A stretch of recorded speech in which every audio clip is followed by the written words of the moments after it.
विधिमंडळामध्ये आमदारांनी विधेयकावर कायद्यावरील चर्चेत सहभाग घेतला पाहिजे। विधिमंडळातील चर्चेत तुम्ही किती सहभाग घेता यावरून नागरिकांमध्ये तुमची प्रतिमा निर्माण होते असं वक्तव्य मुख्यमंत्री देवेंद्र फडणवीस यांनी केलंय। MIT इथल्या कार्यक्रमामध्ये राष्ट्रीय आमदार संमेलनात ते बोलत होते। विधान परिषदेमधील 33% जागा अद्यापही रिकाम्याच आहेत। विधान परिषदेच्या 78 पैकी 26 जागा रिक्त असल्याची माहिती मिळालेली आहे। 2 वर्षांपासून स्थानिक स्वराज्य संस्था निवडणुका न झाल्यामुळे त्यांच्या सदस्यांमधून निवडून येण्याच्या जागा रिक्त आहेत। रायगडचे शिवसेना जिल्हा संपर्क प्रमुख प्रकाश देसाई आज भाजपमध्ये प्रवेश करणार आहेत।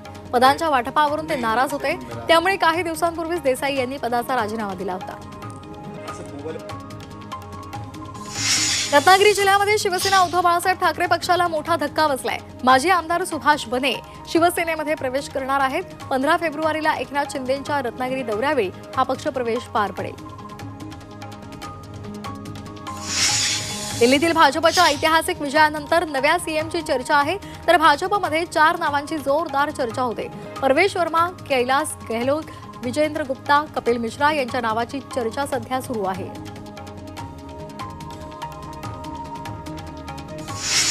मनसे पदाधिकाऱ्यांची आज महत्त्वाची बैठक आहे। शिवतीर्थवर या बैठकीचे आयोजन करण्यात आले। राज ठाकरे यांच्या उपस्थितीमध्ये ही बैठक पार पडेल।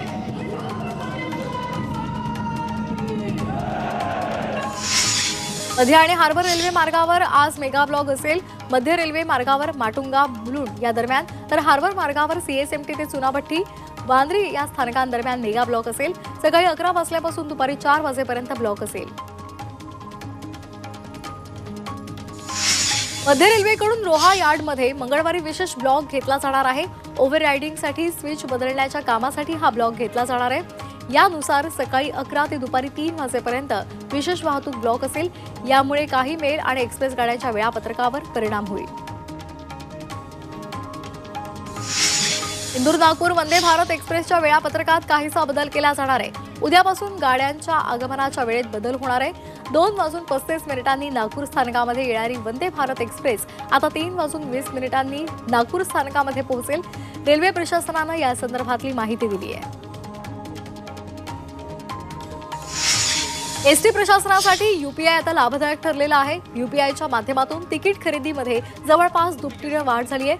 तिकीट दर वाढीनंतर UPIद्वारे केलेल्या तिकीट विक्रीमधून एसटी महामंडळाला 15,88,62,504 रुपयांचा महसूल मिळाला आहे। म्हाडानं उद्या लोकशाही दिनाचं आयोजन केलंय। उपाध्यक्ष संजीव जयस्वाल यांच्या अध्यक्षतेखाली या लोकशाही दिनाचं आयोजन करण्यात आलंय। आतापर्यंत झालेल्या लोकशाही दिनामध्ये 81 प्राप्त अर्जांपैकी 35 अर्ज निकाली काढण्यात आलेत।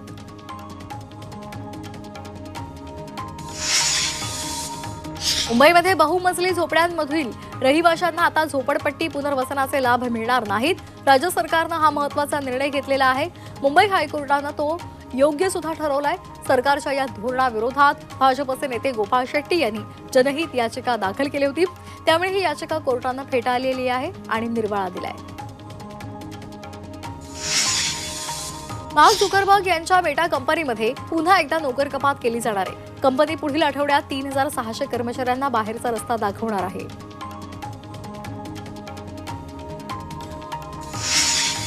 देशातील सर्वात महाग सौदा मुंबईत झालाय। उद्योगपती उदय कोटक यांनी संपूर्ण बिल्डिंगच खरेदी केली आहे। या बिल्डिंगची किंमत 400 कोटी रुपये आहे।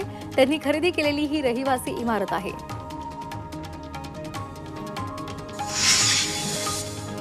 पाणी गळतीमुळे मुंबई महापालिकेची डोकेदुखी वाढलेली आहे। 2024 या वर्षामध्ये पाणी गळतीच्या 26,962 तक्रारी महापालिकेकडे आलेल्या आहेत। या जलवाहिन्यांना ठिकठिकाणी वेगवेगळ्या कारणांमुळे पाणी गळती लागते आणि त्यामुळे काही वेळा पाणी चोरीचा सुद्धा प्रयत्न होतो। पुण्यामध्ये खासगी बोरवेल सर्वेक्षणाचे आदेश सर्वोच्च न्यायालयानं दिलेले आहेत। यानुसार पुणे महापालिकेकडून शहरातील बोरवेल्सचं सर्वेक्षण केलं जाणार आहे, तर वापरामध्ये नसलेले बोरवेल बंद केले जातील। बोरवेलमध्ये मुलं पडण्याच्या घटनांना प्रतिबंध घालण्यासाठी न्यायालयानं निर्णय घेतलाय।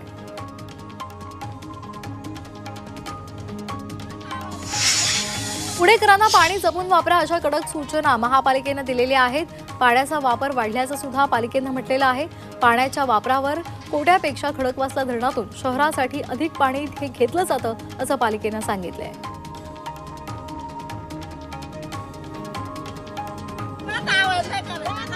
यूपीएससी परीक्षेसाठी अर्ज करण्यास मुदतवाढ देण्यात आलेली आहे.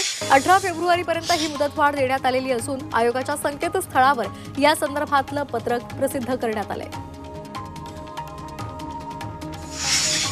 10वी आणि 12वीच्या विद्यार्थ्यांचं ऑनलाईन समुपदेशन केलं जाणार आहे. परीक्षेच्या काळामध्ये विद्यार्थी मानसिकदृष्ट्या दडपणाखाली असतात, त्यामुळे राज्य शिक्षण मंडळानं पुढाकार घेत हा निर्णय घेतलाय. विद्यार्थ्यांना नैराश्यातून बाहेर काढण्यासाठी हा उपक्रम आहे.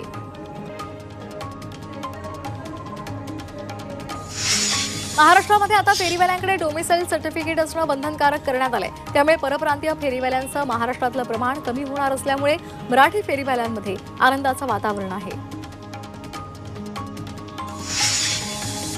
जगातील पहिल्या दृकश्राव्य मनोरंजन संमेलनाच्या आयोजनाचा मान मुंबईला मिळालाय. 1 मे ते 4 मे या कालावधीत हे संमेलन पार पडणार आहे. जगभरातील माध्यम क्षेत्रातील सीईओ, मनोरंजन क्षेत्रातील तज्ज्ञ एकाच मंचावर येणार आहेत. केंद्रीय मंत्री अश्विनी वैष्णव यांनी ही माहिती दिली आहे.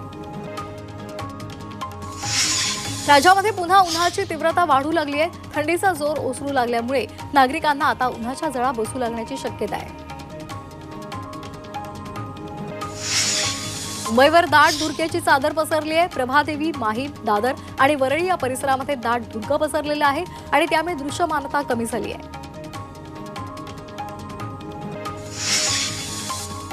पुण्यामध्ये गेल्या 24 तासात गियाबारेचे 3 नवे रुग्ण आढळून आलेले आहेत. त्यामुळे शहरातील गियाबारेच्या रुग्णांची संख्या 183 वर पोहोचली आहे. यामध्ये 87 रुग्ण उपचारानंतर बरे झाले असून त्यांना डिस्चार्ज देण्यात आलाय. 47 रुग्णांवर अतिदक्षता विभागात उपचार सुरू आहेत.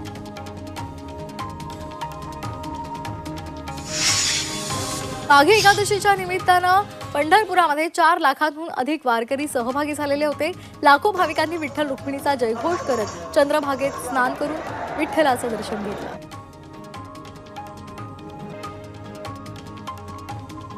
अकोल्यातील खदान पोलीस ठाण्याच्या हद्दीमध्ये सुरू असलेला बालविवाह पोलिसांनी रोखलाय. मुलीच्या वयाची कागदपत्र तपासल्यानंतर ती अल्पवयीन असल्याचं उघडकीला आलं. या प्रकरणी पोलिसांनी वधू आणि वर पक्षाच्या पालकांची समजूत घातली. एखाद्या महिलेचा पहिला विवाह कायदेशीरदृष्ट्या अस्तित्वात असला तरीही त्या महिलेला दुसऱ्या पतीकडून पोटगी मिळण्याचा अधिकार आहे, असा निकाल सुप्रीम कोर्टानं एका सुनावणी दरम्यान दिलाय. मुंबईतील खारघरमध्ये रेल्वेच्या कारशेड इथं आग लागलेली आहे. खार पूर्व भागातील खारोड रेल्वे स्थानकाजवळ इथे कारशेड आहे आणि तिथे आग लागली. या आगीवर नियंत्रण मिळवण्यात यश आलंय.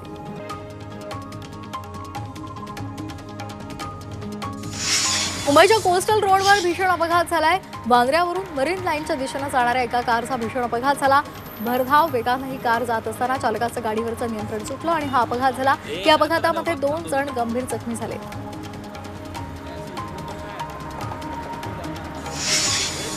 भारतीय तटरक्षक दलानं लक्षद्वीप जवळ एका मच्छीमाराची सुटका केली आहे. हा मच्छीमार तामिळनाडूचा रहिवासी असल्याची माहिती मिळते. वैद्यकीय आपत्कालीन परिस्थितीमध्ये त्याची सुटका करण्यात आली आहे. भंडाऱ्याच्या मोहाडी तालुक्यातील खैरलांची परिसरामध्ये वाघाचं दर्शन घडलंय.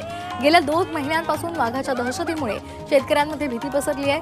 महिला गावालगतच्या शेतशिवारात काही कामानिमित्तानं गेली असता तिच्या समोर अचानक हा पट्टेदार वाघ आला.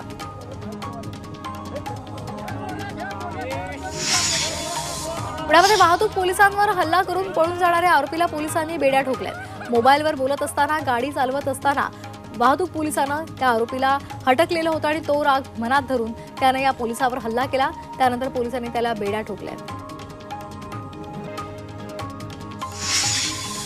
सांगलीच्या जत तालुक्यातल्या करजंगीमधील लैंगिक अत्याचार आणि हत्येच्या पार्श्वभूमीवर राज्य महिला आयोगाच्या अध्यक्षा रुपाली चाकणकरांनी पीडित कुटुंबाची भेट घेतली. ही घटना निंदनीय असून आरोपीच्या फाशीसाठी पाठपुरावा करणार असल्याचं आश्वासन चाकणकरांनी पीडित कुटुंबाला दिले आहे. नागपुरामध्ये एका 33 वर्षीय महिलेवर अत्याचार करून तिची हत्या करण्यात आली आहे. शवविच्छेदन अहवालामध्ये महिलेवर अत्याचार झाल्याचं उघडकीला आलं. आरोपी हा मृत महिलेच्या परिचयाचा असल्याचं पोलीस तपासात निष्पन्न झालंय. जेवण सांडल्याच्या क्षुल्लक कारणावरून डोंबिवलीमध्ये एका मजुरानं दुसऱ्या मजुराचा खून केलाय. बांधकामाच्या साईटवर पडलेल्या जेवणावरून 2 कामगारांमध्ये वाद झाला। या दरम्यान आरोपी जयसान मांझे यानं गौरव जगत याच्यावर बांबूच्या काठीनं प्रहार केला। या प्रकरणी आरोपीला अटक करण्यात आली आहे। लातूरच्या औसा तालुक्यातील एका शेतकऱ्यानं 50 हेक्टरवर राजमाची लागवड केलेली आहे। यामधून त्यांना एकरी 70,000 रुपयांचं उत्पादन मिळण्याची अपेक्षा आहे। औसा तालुक्यामध्ये राजमा पिकाच्या लागवडीसाठी शेतकऱ्यांचा कल वाढतोय।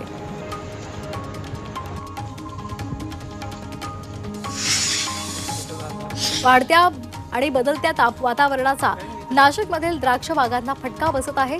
द्राक्षांची गुणवत्ता ढासळत असताना द्राक्ष उत्पादक शेतकऱ्यांच्या डोकेदुखीमध्ये वाढ झालेली आहे। यामुळे तातडीनं नुकसानाचे पंचनामे करण्याची मागणी आता केली जाते।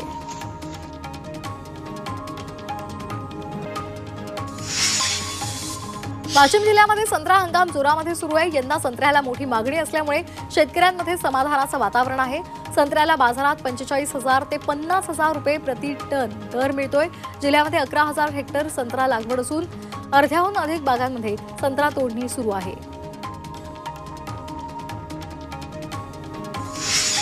यवतमाळमध्ये जलसंधारणाच्या जनजागृतीसाठी काढण्यात आलेल्या पाणलोट यात्रेचा शुभारंभ झालाय।